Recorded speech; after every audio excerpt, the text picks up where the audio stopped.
E semana passada nós lemos em Ezequiel 14 uns versículos e nós, quando lemos a Bíblia, temos que ter sempre atenção quando aparecem nomes de pessoas. É muito importante. E a Bíblia diz assim, Ezequiel 14. Veio ainda a mim a palavra do Senhor dizendo: Filho do homem, quando uma terra pecar contra mim, cometendo graves transgressões... E aqui quando a gente lê até esta parte do versículo, a gente diz, opa, isto deve estar muito atual, esta parte do versículo deve estar extremamente atual. Quando uma terra pecar contra mim, cometendo graves transgressões, a gente diz, este é o tempo, não é? Estenderei a mão contra ela, tornarei instável o sustento do pão e enviarei contra ela fome. Arrancarei dela homens e animais. Quando nós continuamos a ler o capítulo todo, o Senhor fala das 4 maldições que a terra vive quando as pessoas andam longe dele. Então, o ser humano, quando anda longe de Deus, provoca a guerra, provoca doenças, provoca fome, porque a fome não é por falta de alimento. Vocês sabem que há alimento para todos, o problema é que ele está mal distribuído. E Deus ainda diz que os animais se voltam contra as pessoas. E a gente vê, por exemplo, nós tivemos a Covid e ao mesmo tempo que a Covid começou, embora não se falasse muito, tivemos uma praga de gafanhotos que comeu muito dos cereais que estavam plantados na Índia e ainda um pouco no norte de África. Nós lembramos, não é? Então o pouco que alguns povos tinham ainda foi dizimado por uma praga de gafanhotos. E Deus continua a avisar Ezequiel e diz, ainda que estivessem no meio dela estes 3 homens, Noé, Daniel e Jó, eles pela sua justiça, por andarem comigo, por fazerem de mim o caminho, por ouvirem as minhas palavras, salvariam a sua própria vida, diz o Senhor. O Senhor está a dizer aqui, porque eles existem, as pragas à mesma vão existir, mas eles estarão seguros. Eles salvarão a sua vida. Então nós precisamos de olhar e dizer assim, o que é que Noé, Jó e Daniel tinham de tão especial? Qual era o seu estilo de vida que eles apresentavam diante de Deus para que eu saiba se eu estou a andar no caminho? Porque como nós falámos na semana passada, nós entramos na salvação por causa do que Jesus fez na cruz, permanecemos na salvação quando permanecemos com Jesus. Então nós vimos na semana passada que Noé ficou conhecido pela sua fé. Noé venceu pela fé. A fé que o fez obedecer em tudo. Se nós obedecermos só em metade, quando o GPS nos diz vira à direita, nós estamos sempre a ouvir o GPS a dizer, assim que possa, volta atrás, retorne. Não é? E há muita gente, porque vai naquela de eu só vou obedecer pela metade, está sempre a ouvir a vida dizer, recomeça, volta para trás, vira assim que possível, não é? Então, deixamos o GPS maluco. Quantos é que já deixaram o GPS maluco? Então, nós precisamos de obedecer a Deus em tudo. Devemos de manter a fé apesar do desencorajamento. Irmãos, nós estamos numa geração que nos desencoraja a termos fé. Que nos desencoraja a acreditar. Que fica aborrecido com esta nossa felicidade, otimismo e esperança. Não é? Eles, às vezes, a gente está tão animados que eles dizem, não, tu não entendes nada. É como se a nossa fé fosse uma fé ignorante, mas não é. Manteve a fé apesar da demora. Quantos é que oram há muito tempo por uma coisa e ainda não viram acontecer? Mas nós vamos manter a fé. Eu não sou daqueles que retrocedem. A gente ainda agora cantou. Em frente eu vou, não é? Então nós vamos conseguir e continuar no caminho apesar da demora. E manteve a fé apesar do trabalho difícil. Então, apesar de nós termos que continuar a batalhar, colocar as mãos na massa, pôr os joelhos no chão. A gente não é daqueles que retrocede. Mantemos a nossa fé. E isto nós aprendemos na semana passada. Hoje nós vamos então ler acerca de Jó. E começa assim o livro de Jó a falar dele. Havia um homem na terra de Uz, cujo nome era Jó. Era homem íntegro e reto, que temia a Deus e se desviava do mal. Nasceram-lhe 7 filhos e 3 filhas. Possuía ele 7.000 ovelhas, 3.000 camelos, 500 juntas de bois e 500 jumentas, tendo também muitíssima gente ao seu serviço, de modo que este homem era o maior de todos os do Oriente.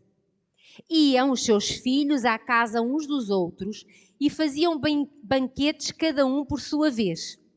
Mandavam convidar as suas 3 irmãs para comerem e beberem com eles.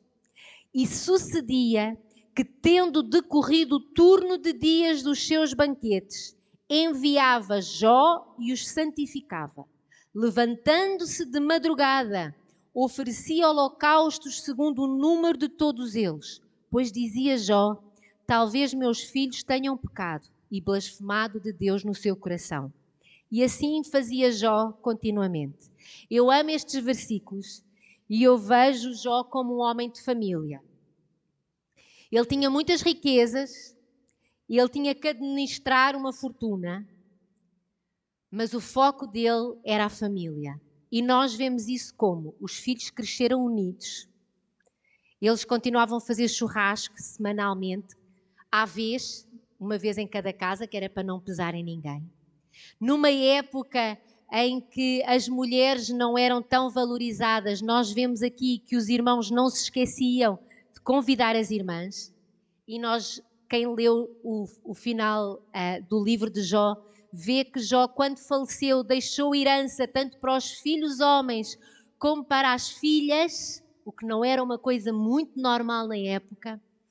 E nós vemos aqui Jó, um homem íntegro, reto, que orava de madrugada e ia oferecer holocaustos em nome dos filhos. Ele nunca esqueceu que ele podia ser rico, ele podia ter posses, ele podia ter muitos servos, mas o mais importante era a família. E ele acordava de manhã cedo, nas madrugadas, e orava pelos filhos e levantava holocaustos por eles. E ele dizia: Senhor, perdoa-lhes se eles fizeram alguma coisa que não deviam, perdoa-lhes e trá-los de volta nos teus caminhos. Jó era um homem íntegro. Enquanto que Noé foi conhecido pela sua fé, Jó é conhecido pela sua integridade. A palavra de Deus, o versículo diz: era homem íntegro e reto, que temia a Deus e se desviava do mal. O que é que quer dizer ser íntegro? É a qualidade de quem não se deixa corromper. Uma pessoa que não aceita atalhos, vive princípios. Ela não se deixa corromper. Ela comporta-se com justiça, com honestidade. A palavra dela tem valor. O sim é sim, o não é não. O aperto de mão é negócio fechado. Tu podes confiar em Jó. A palavra de Deus diz que ele era íntegro e reto, temente a Deus. Ele temia a Deus, ele tinha zelo pela presença do Senhor.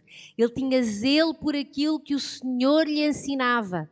Ele não ouvia a voz de Deus como mais uma voz, ele ouvia a voz de Deus como a única voz que deve ser ouvida. E a palavra de Deus diz que ele se desviava do mal. Sabe o que é que quer dizer desviar do mal? Na base da palavra, este desviar é fugir. Não é passar de perto. Passar de perto, o pé escorrega e tu cais. A Bíblia até diz que não existe o crente Raimundo. Às vezes as pessoas dizem: é crente Raimundo, um pé na igreja, um pé no mundo. A Bíblia diz, nas cartas de João, que não existe crente Raimundo. Porque a Bíblia diz que aquele que ama o mundo e o que no mundo há, não tem comunhão com Deus. Então nós, quando ouvimos a voz de Deus, nós temos que nos desviar do mal. Todos nós, em criança, e eu espero que hoje já tenham crescido e já não façam mais isso, mas todos nós em criança fazíamos o jogo, que era a ver quem é que conseguia pôr o dedinho na chama da vela mais tempo sem se queimar. Quantos fizeram? Ninguém, só eu é que era maluca? E quantos é que fizeram bolha porque queriam ganhar? Vamos lá, quem é que não perde nem a feijões? Pois é, eu então sou... Então a gente ficava tipo, estou a aguentar. Isto é perigoso. Enquanto fosse só uma velinha, quando nós éramos miúdos para ganhar o concurso, tudo bem, para ganhar a reputação no meio da malta. Mas quando a gente cresce e quando nós crescemos espiritualmente, nós descobrimos, não podemos andar a brincar com as coisas erradas. Não podemos a ficar perto do precipício. Eu costumo dizer, a infidelidade não começa no quarto. A infidelidade começa quando nós temos uma conversa com um colega de trabalho que não queremos que o nosso cônjuge veja. E pode até nem ser infidelidade sexual. Mas sabem aquela amiga a quem a gente fala mal do nosso marido, descasca completamente e depois não queremos que ele veja? É infidelidade. Porque nós não estamos a ser fiéis. Nós já nos estamos a meter num caminho complicado. Mas Jó, ele era íntegro, reto, temia a Deus e se desviava do mal. E o diabo reparou em Jó. E a Bíblia fala que o diabo foi ter com Deus e disse-lhe: é fácil Jó ser íntegro e ser reto e ser temente a Deus e se desviar do mal, porque é rico, porque tem esposa, porque tem filhos e porque é saudável. Assim qualquer um é. E Deus disse-lhe, não, Jó é íntegro, reto, temente a Deus e que se desvia do mal independentemente das circunstâncias. E o diabo fez aposta com Deus. E Deus disse, ok, então vamos ver. E a Bíblia fala que numa semana Jó ficou falido, a casa onde os filhos estavam a fazer o churrasco, o telhado caiu e morreram os 10, e ele ficou doente. E a esposa dele, que também ficou pobre numa semana, e também perdeu todos os filhos, no mesmo dia, virou-se para ele e disse, amaldiçoa esse teu Deus, não vale a pena servi-lo, porque estas coisas aconteceram. E Jó virou-se para a esposa e disse, mulher, não sejas doida, está calada, nós vamos continuar a adorar o Senhor. Ele era um sacerdote, sabia pôr a mulher a permanecer na fé. Porque quando a gente fala que ele ficou pobre, a esposa ficou pobre também. Quando a gente fala que ele perdeu os filhos, a senhora também ficou no luto.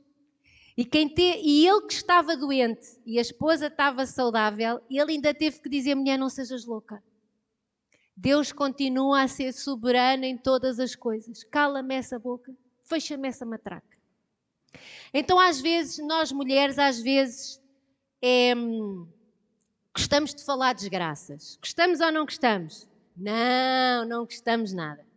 Mas graças a Deus que nós às vezes temos maridos que dizem assim, epá, não digas isso, não alimentes isso, não sejas assim. Então, o problema da mulher negativa já existia até no tempo de Jó, que este livro tem mais ou menos 5.000 anos, portanto o problema das mulheres negativas é de há muito tempo. Mas Jó era um homem íntegro, era um homem reto, era um homem temente a Deus, era um homem que se desviava do mal. E ele continuou com a esposa dele e disse, mulher, não sejas louca, fecha-me essa boca. Deus merece ainda ser adorado. E nós pensamos assim, então este homem era super-homem.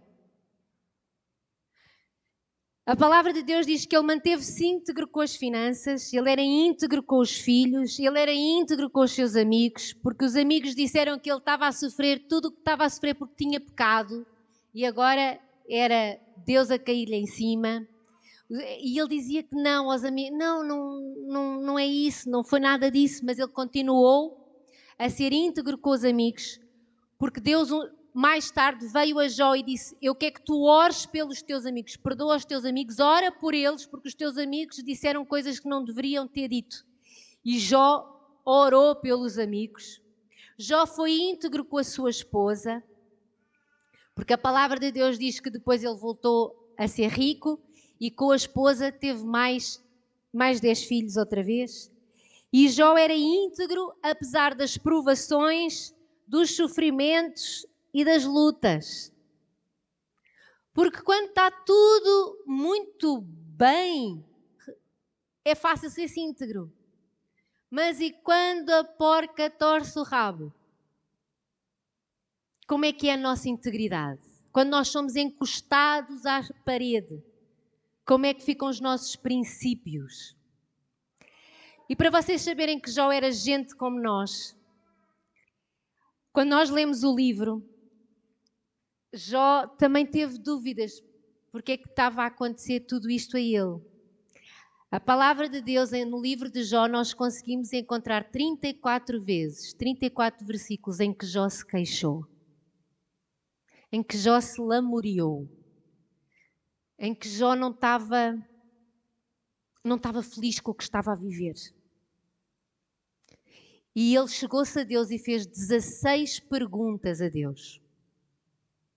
E estas 16 perguntas a Deus, eu acho que todos nós já fizemos. Porque agora, o que foi que eu fiz? Porque será que eu não tenho ainda a resposta às minhas orações? Porque é que Deus não me ouve? As perguntas que Jó fez, na realidade nós fazemos também. Mas enquanto ele as fazia a Deus, ele manteve-se nos princípios e a sua integridade foi inabalável. E sabem como é que Deus respondeu a Jó? Primeiro Deus ficou no silêncio. E depois Deus apareceu a Jó e fez a Jó 70 perguntas.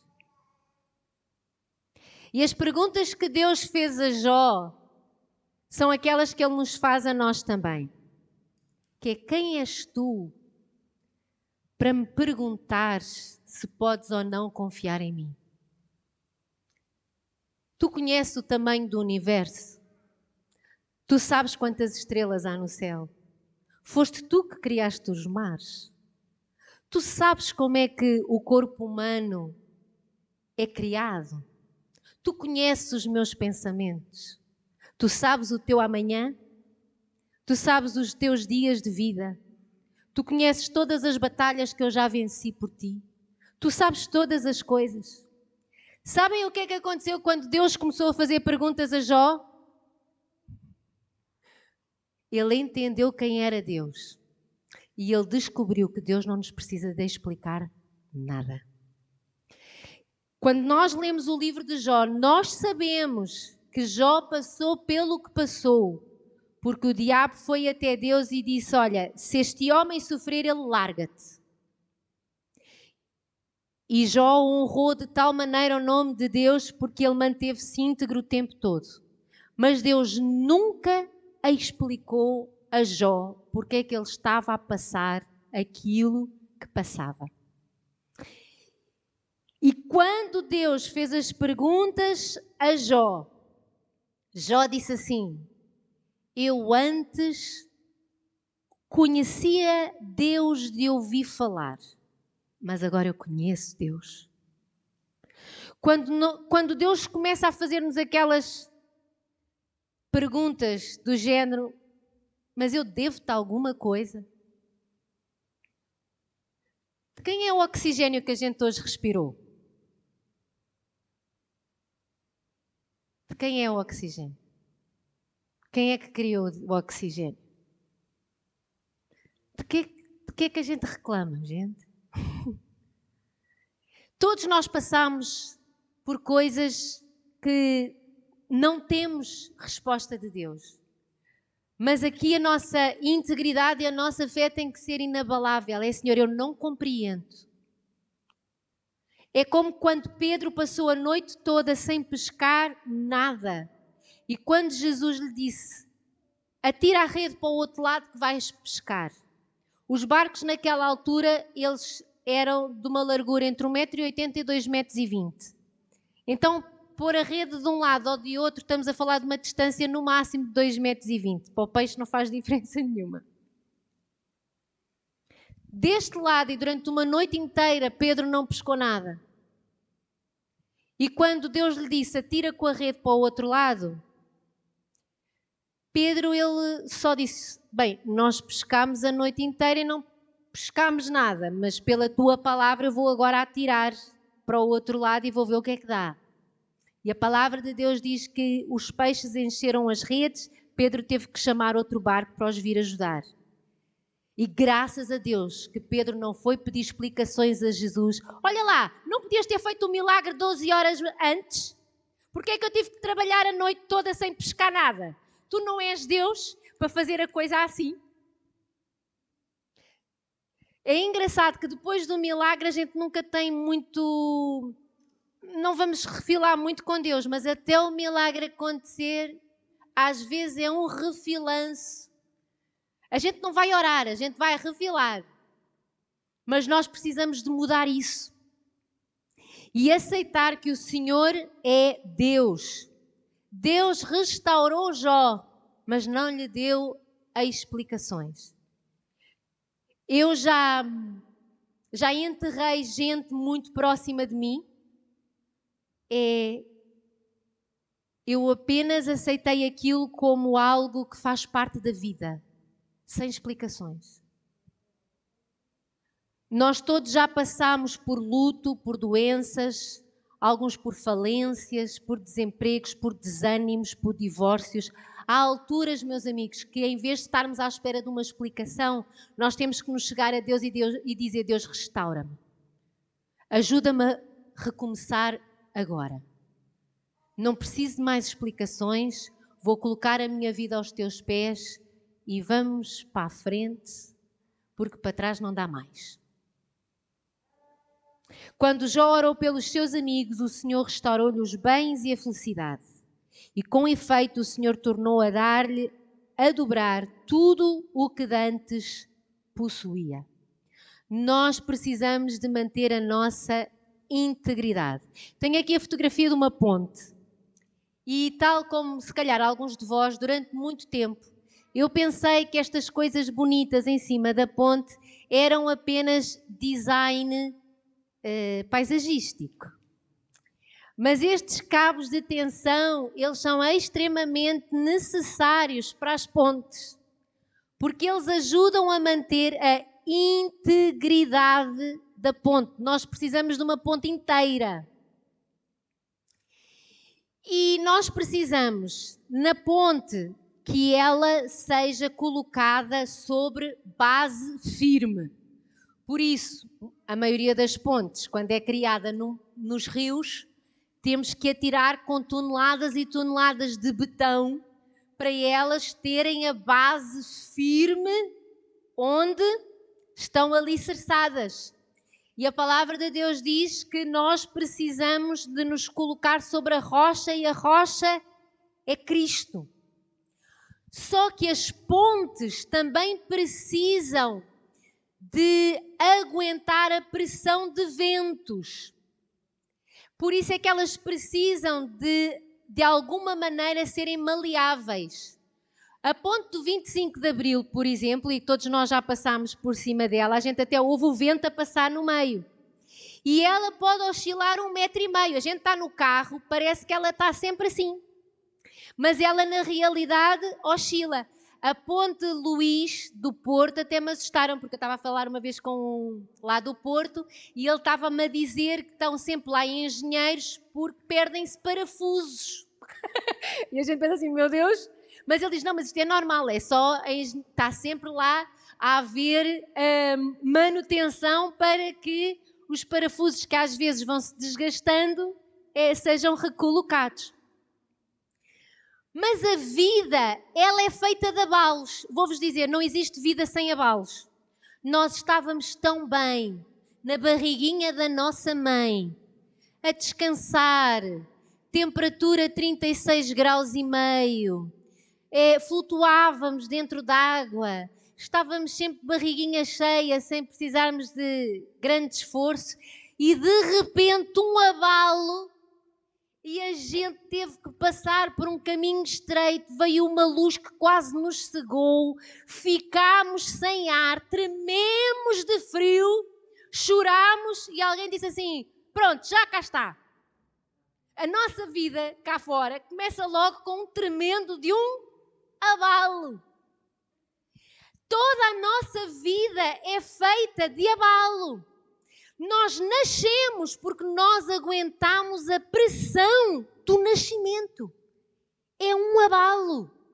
E foi bom, porque as crianças que nascem por vias naturais nascem com os pulmões mais revigorados do que quem teve que fazer cesariana. Porque nós passamos pela tensão, pelo abalo do nascimento natural e já viemos mais fortes. Os nossos músculos trabalharam.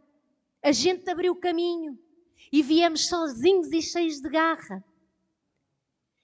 A nossa vida é feita de abalos. Ai, não gosto de pressão, não gosto. Sabem, quem foge de tensão, a ponte cai. Não vai de uma margem à outra nunca.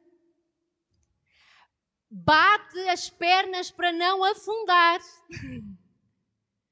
Mas quem aguenta a pressão, há aqueles solteiros que pensam assim, agora vou casar, agora vai ficar bom. Quando eles casam, descobrem a pressão. Agora eu descobri que o casamento é espetacular, mas tenho uma pessoa sempre a atinar-me o meu juízo. É ou não é? O casamento é bom? É. Tem pressão? Tem. Porque antes era o papai e a mamãe que pagavam a renda e agora sou eu, porque eu casei, quis ser independente. Antes era a mãe que fazia o comer e agora a quantidade de meninas que casam sem saber fazer comida e aprendem num instante. Porquê? Pressão. E é aquela pressão que nos mantém de pé. Porque se ninguém lá em casa sabe fazer comida, o casamento também acaba num instante. O que é que nos faz levantar às vezes muito cedo? Porquê que a gente trabalha? Porque tem a pressão de pagar contas. É ótimo trabalhar também. Há pessoas que dizem assim, o que eu queria era a minha zona de conforto. Eu falei isto hoje de manhã e vou falar com vocês também agora. Sabem quando é que nós vamos viver numa zona de conforto? Quando os nossos filhos e netos nos colocarem no lar da terceira idade, porque dizem assim, lá está confortável. No lar da terceira idade, tu tens as pessoas que estão a viver na sua zona de conforto. Fazem-lhes a cama, dão-lhes a comida, mudam-lhes a fralda, põem-nos a ver a Praça da Alegria de manhã, o programa da Júlia na SIC à tarde, vão para a cama cedinho, podem dormir a noite toda, jogam um dominó. Estão na zona de conforto ou não estão? Começa a ter cuidado com aquilo que tu oras. Zona de conforto, não há produção nunca. Não há produtividade nenhuma na zona de conforto. Eu já aviso as minhas filhas que eu nunca quero ser colocada na zona de conforto. Se faz favor. Com 90 anos eu ainda vou aguentar a pressão. Amém? Glória a Deus. Vamos lá, trabalhar para isso. Começar agora a treinar. Que é para quando eles me dizerem, se a mamãe não acha que é mais confortável. Mais confortável. Enquanto a gente aguenta a tensão, e a tensão, ela é a vida toda. Porquê é que os jovens estudam? Porque têm testes. Se eles não tivessem testes, eles saíam do 12º ano sem saber escrever, nem ler. Porque não havia testes. Quando é que a gente estudava? Não era só na véspera. Vá lá. Exatamente. Todos juntos. Né? Na véspera a gente estudava. 2 dias depois do teste, a gente já não sabia nada. Mas a tensão mantém a ponte. E eu quero te dizer, quando a ponte cai, há pessoas que caem com a ponte. Se a gente não aguenta a pressão no casamento, os filhos sofrem. Nós sofremos. Se a gente não aguenta a pressão no trabalho, as contas ficam por pagar. A empresa pode ficar na falência. Nós não aguentamos e não conseguimos progredir e financeiramente ficamos sempre aquém do que poderíamos estar. Sem pressão, vai para o lar da terceira idade. Diz para a pessoa do outro lado, não queres ter pressão, vai para o lar da terceira idade. Zona de conforto. Mais alguém aqui vai alguma vez orar, Senhor, coloca-me na zona de conforto? Não? Já vos tirei completamente essa oração de dentro do vosso coração? Glória a Deus, aleluia. A pressão é boa. Porque a pressão é o que nos leva de uma margem à outra. E a gente não pode ruir. Quando nós ruímos, há outros que caem connosco. Se nós furamos princípios, a nossa família sofre. Então nós precisamos de, Senhor, a pressão vai haver sempre, em qualquer lugar, em qualquer idade. Agora, quando nós temos cabos de tensão que estão paralelos de um lado e de outro, nós sabemos a pressão certa no lado familiar, sabemos a pressão certa em relação ao nosso trabalho, a pressão certa em relação ao nosso lazer, a pressão certa na nossa vida espiritual, a pressão certa que os amigos podem exercer sobre nós, a pressão certa dos nossos estudos. Quando nós estamos em bom equilíbrio, podem vir até tremores de terra, a ponte mantém-se. Se no Japão, que tem tremor de terra todas as semanas, as pontes não aguentavam pressão, imaginem as pontes telefonarem lá para os engenheiros no Japão. Olha, podem-me mandar para outro país, faz favor. Não, a ponte é necessária ali. Tu nasceste na época certa, tu estás no lugar certo, tu tens o perfil certo para estar onde estás. E Deus, quando nós estamos firmes nele, Ele diz, tu vais aguentar a pressão. E como Pedro escreveu, ele diz assim, e não te preocupes, todos passam pelo mesmo. Então nós temos que aguentar a pressão. Daniel, então Noé venceu pela fé, nosso amigo Jó pela integridade, Daniel, rapaz de oração e jejum. Na Bíblia nós vemos que ele jejuou 3 anos quando tinha 16 e depois fala que ele jejuou já com mais de 80 anos. Ele passava a vida toda, a idade não era limite, ele jejuava o tempo todo, ele orava o tempo todo. O império em que ele começou por ser governador era babilónico, o império babilónico perdeu a guerra, passou a ser o Império Assírio e ele era governador no Império Assírio. Os reinos iam e vinham e ele mantinha-se de pé, porque era um homem de oração e de jejum. Olhem só Daniel 6-10. Todos os presidentes do reino, os prefeitos, os sátrapas, os conselheiros, os governadores, concordaram em que o rei devia baixar um decreto e publicar o respectivo interdito, que qualquer que por espaço de 30 dias fizer uma petição a qualquer Deus ou a qualquer homem, exceto a ti, ó rei, seja lançado na cova dos leões. Eram os bajuladores, queriam ficar de bem com o rei e conseguiram fazer com que o rei lançasse uma lei que dizia assim, durante 30 dias só se podem pedir favores ao rei porque só ele é que é grande. Então não se pode pedir favores a ninguém, nem sequer a Deus.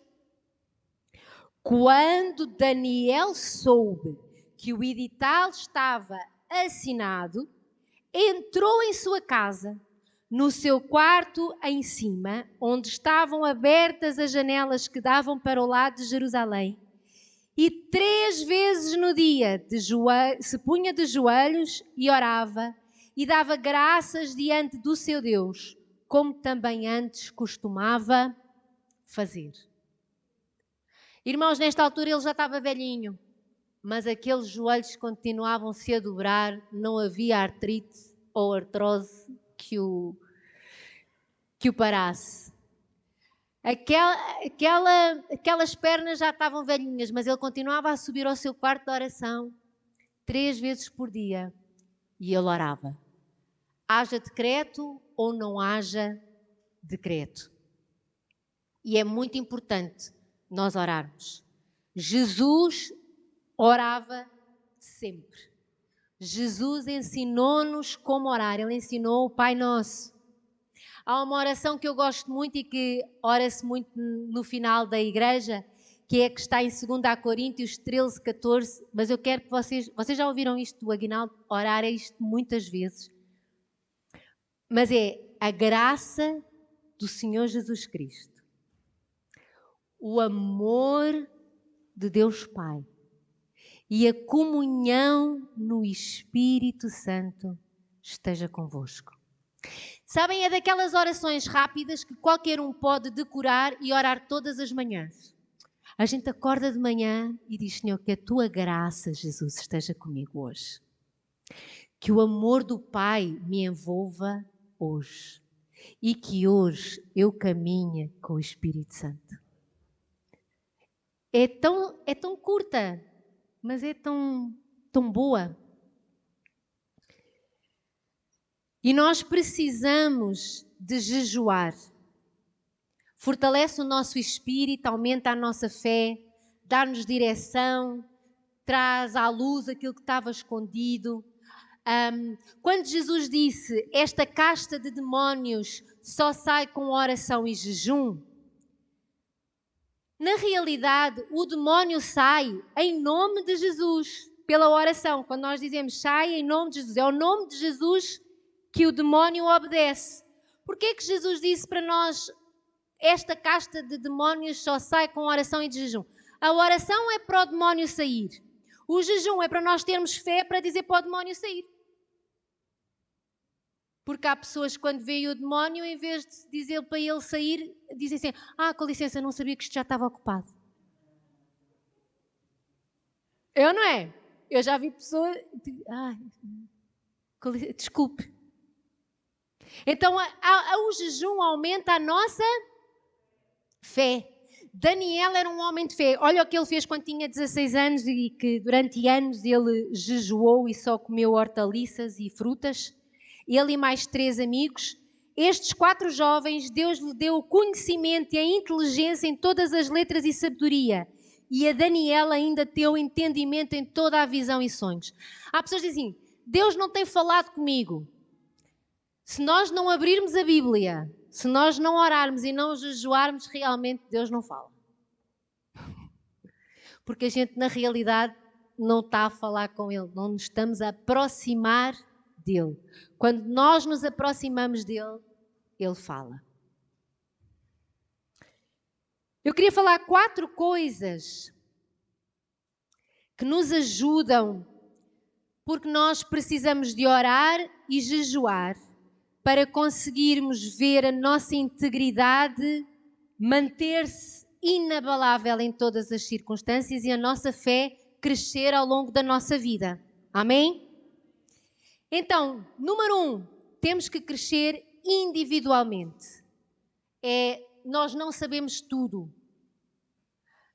Coisas que resultavam há 10 anos não resultam agora. Coisas que resultam com determinadas pessoas, com outras eu tenho que saber falar de uma maneira completamente diferente. Nós precisamos de crescer, nós precisamos de aprender, nós precisamos de nos adaptar, nós precisamos de mudar. Não vale dizer, eu já sei. Porque até aquilo que eu já sei, alguém pode saber fazer melhor, ser mais eficiente. Eu, por exemplo, há palavras que eu ouço que eu gosto de ouvir 2 vezes.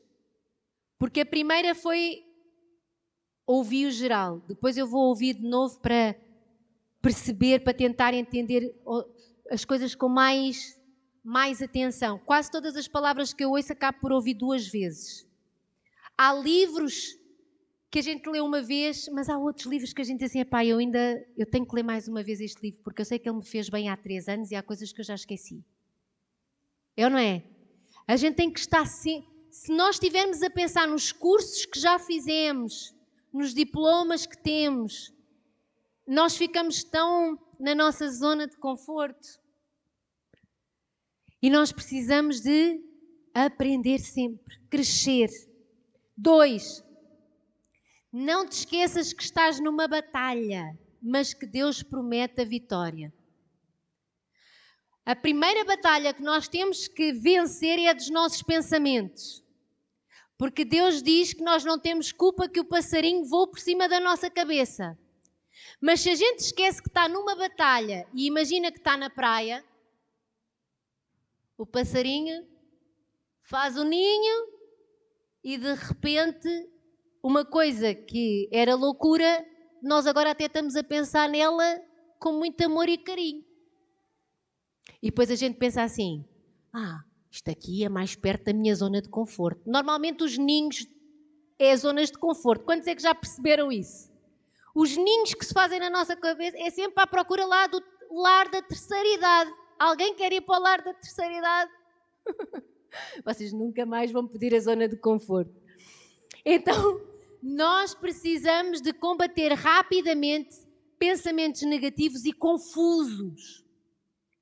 3, mantém a tua alegria. É fruto do Espírito Santo. Quando nós oramos, Senhor, que a graça de Jesus, o amor do Pai e a comunhão do Espírito Santo esteja comigo, tu podes ter a certeza que mantens a tua alegria. Regozijai-vos no Senhor. Outra vez vos digo, regozijai-vos. E vocês dizem, mas é difícil. Irmãos, é uma decisão. Não quer dizer que a gente está sempre às gargalhadas, não quer dizer que nós não choremos. Mas nós não somos daqueles que alimentam a tristeza, que alimentam a preocupação, que se ficam pela ansiedade. Nós somos daqueles que entregamos as nossas preocupações e ansiedades a Cristo, levantamos os nossos olhos e dizemos, agora vai. O meu pai era muito brincalhão. Quem conheceu o meu pai sabe disso. E foi muito engraçado no funeral dele. Era quase eu e a minha mãe a consolarmos as primas do meu pai. O meu pai vem de uma família de mulheres. Ele era o único primo entre 15 primas. Ele foi o único homem da família em 50 anos. Quando ele tinha 5 anos, nasceu um primo em 3º grau. Assim, olha, mais um homem. Por isso é que nós lá em casa também somos só meninas. Isto é de família, é genético. E então nós estávamos lá e as pessoas choravam, não sei o quê. E eu sei como é que o meu pai vive estas coisas. E eu disse, isto não... Está um funeral que não tem a cara do papá. E foi muito engraçado que no final já tinha baixado o caixão e já se estava a tirar a terra. E eu falei lá no cemitério, eu disse, olha, vocês conhecem o meu pai? O meu pai, ele gosta que as pessoas saiam sempre de coração cheio quando nos encontramos. E infelizmente... Na família, funerais é um lugar em que a gente encontra sempre familiares que já não víamos há muito tempo. Mas uma das coisas que o meu pai também não gostava era de desperdício. E ele ficaria muito triste se nós saíssemos todos aqui agora, macambúzios, e deixássemos estas flores tão lindas secar e apodrecer aqui no meio desta terra. Então, se vocês querem lembrar-se do meu pai com a alegria, com o perfume, com a cor da vida dele, vamos estragar estas coroas todas, vamos estragar estes ramalhetes, mas eu gostaria muito que cada um de vocês saísse daqui com uma flor e lembrasse da vida que havia no Fernando e que ainda há hoje que ele está a viver na casa do Pai. E é muito engraçado que ainda hoje nós às vezes a falar com tias ou com primas, elas dizem: ai, foi tão lindo, saímos de lá com uma flor do Fernandinho. Então é daquelas coisas, e vocês dizem: mas tu não estavas a chorar por dentro? É assim, a gente chora, tem saudades, mas sabe que um dia vai estar com ele novamente. Mas quando a nossa alegria está no Senhor, até nos dias cinzentos a gente consegue ver a beleza das flores. Então nós precisamos de regozijarmos-nos nele. E no 4, nós precisamos de andar com pessoas que nos encorajem. Ter relacionamentos encorajadores. Eu quero te dizer uma coisa, que relacionamento encorajador não é aquele que diz sim. Nós às vezes pensamos que uma pessoa que diz sempre sim nos encoraja. Sabem quais são os relacionamentos dos sims? São os relacionamentos de trabalho, que são super superficiais. Mas se a gente fala mal do nosso marido, os nossos colegas vão dizer: ah, é verdade, é verdade. Eu se fosse a ti, até já o tinha largado. Relacionamentos do sim é relacionamento de trabalho.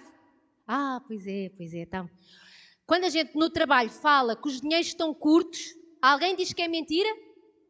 Todos dizem sim, está muito mal. Nunca ninguém diz que as vendas estão a bombar, está péssimo. Todos concordam connosco no local de trabalho, concordam ou não concordam? Os nossos colegas são os cupinchas. Mas na hora de nos puxar o tapete, eles vão puxar ou não vão, se for preciso? Puxam ou não puxam? Puxam. Todos nós já tivemos, de certeza, uma ou outra situação em que nos puxaram. Ah, mas eles eram tão queridos, só diziam que sim. Mas até o dia em que puxaram o tapete. Os encorajadores são aqueles que nos tiram da nossa zona de conforto. Os encorajadores são aqueles que nos dizem: epá, mas se calhar era bom se nós aprendêssemos a falar inglês. Os encorajadores são aqueles que dizem: epá, vamos fazer isto juntos, vamos aprender isto juntos, vamos tirar a carta de automóvel juntos, vamos que tu consegues. Os encorajadores muitas das vezes são aqueles que dizem: não vais por aí que vais-te dar mal. O que é que eles me estão a encorajar? Estão-me a encorajar a permanecer no caminho certo. Estão-me a avisar que os atalhos, quem se mete em atalhos, mete-se em trabalhos. Só que eu agora quero te dizer, relacionamentos do sim é muito fácil arranjar. Relacionamentos de encorajamento, que até nos dizem muitas das vezes: epá, tu precisas de mudar nisso se queres melhorar. É preciso tempo, é preciso profundidade, é preciso confiança. E nós precisamos intencionalmente procurar pessoas que nos vão ajudar a manter a voar. Amém? Temos que andar com pessoas que nos encorajem a voar.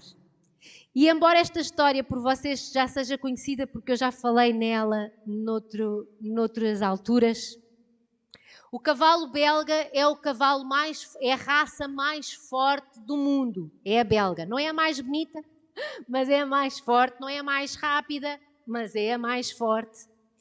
Um cavalo sozinho, belga, consegue puxar 4 toneladas. Pá, isto já impõe respeito. E a gente pensa assim: pá, eu aguento 4 toneladas, já é bom. Só que 2 cavalos belgas, eles puxam não 8, mas 10 toneladas. E tu dizes: então, andar com outra pessoa, a gente vai mais longe, a gente aguenta mais pressão. Por isso é que a gente nunca deve andar sozinho, seja no que for. Por isso é que é tão importante ouvir conselhos. Conselhos de quem já atingiu aquilo que nós queremos atingir. O nosso problema às vezes é que a gente pede conselhos a pessoas que perderam na área que a gente tem dúvidas. Ora, eu não vou estar a perguntar em quem perdeu como é que se joga. Eu vou perguntar a quem ganhou, certo? Agora, 2 cavalos belgas que já se conhecem, quando estão juntos a trabalhar, puxam 12 toneladas. Quando se conhecem, quando já há confiança. Agora, no Guinness, houve um concurso e eles juntaram 2 cavalos belgas que se conheciam desde que eram potrozinhos. Sempre viveram na mesma fazenda. Sempre trabalharam juntos.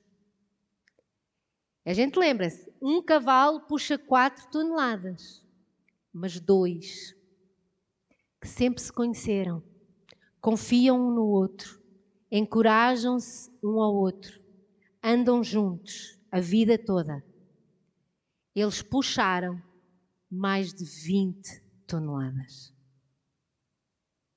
Por isso é que nós caminharmos com gente que nos encoraja, com relacionamentos profundos, sólidos, que somos completamente transparentes, nós vamos bem mais longe. Quem quiser andar sozinho, puxa 4. Quem quiser andar com gente que já conhece, puxa 12. Mas ter aqueles relacionamentos profundos, puxa 20. Agora imagina um cavalo belga cheio do Espírito Santo. Epá!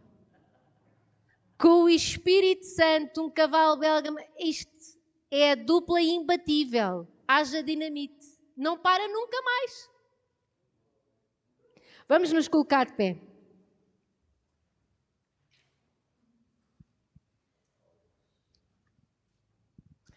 Ó Senhor Jesus, nós queremos ser como Noé, cheios de fé. Nós queremos, Senhor, sempre com Jó, com uma integridade inabalável. E nós queremos ser como Daniel. Homens e mulheres conhecidos pela sua oração e jejum, pela sua devoção a Ti, Senhor. Ajuda-nos a ir mais longe. Ajuda-nos a manter a nossa integridade na pressão. Aguentar os ventos da vida, os abalos da vida. Para que aqueles que passem por nós consigam chegar à outra margem. Ó Senhor Jesus, que nós sejamos completamente cheios de Ti, Senhor. Ó Senhor Jesus, queremos ser daqueles, Senhor, que caminham o caminho, Senhor, que vão mais além. Ó Senhor Jesus, que nós possamos um dia, quando formos até Ti, Senhor, dizer como Paulo disse: combati o bom combate, guardei a fé e cumpri a carreira. Ó Senhor Jesus, que nós sejamos achados, homens e mulheres de bem, homens e mulheres cheios de integridade, retidão, temor do Senhor e que nos desviamos do mal, para a honra e glória do Teu nome. Amém.